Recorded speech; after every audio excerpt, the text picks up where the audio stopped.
ज्याचं सासू की बेटी हे रे कुण्या शिकला रे ज्याचं सासू की बेटी हे रे काळी गल्लू मत के ने चोक लेटी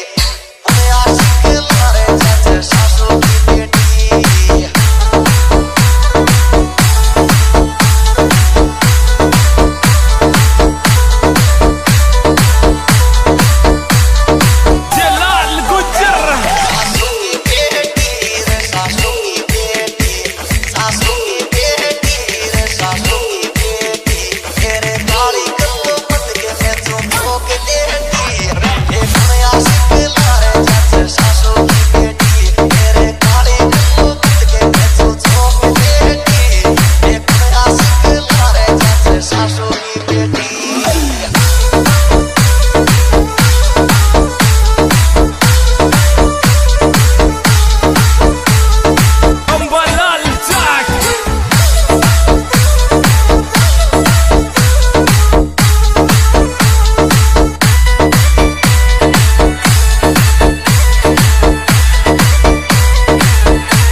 खुशबू पाई की आवे रे काली काली चुन्नी खुशबू पाई की आवे रे शीशा का भी दोस्त थारी मन में आवे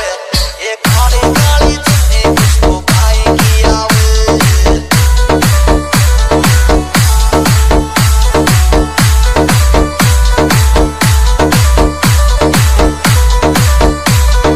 हेमराज गुज्जर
चोरी थारा जम में तेरी तू जाया सुरो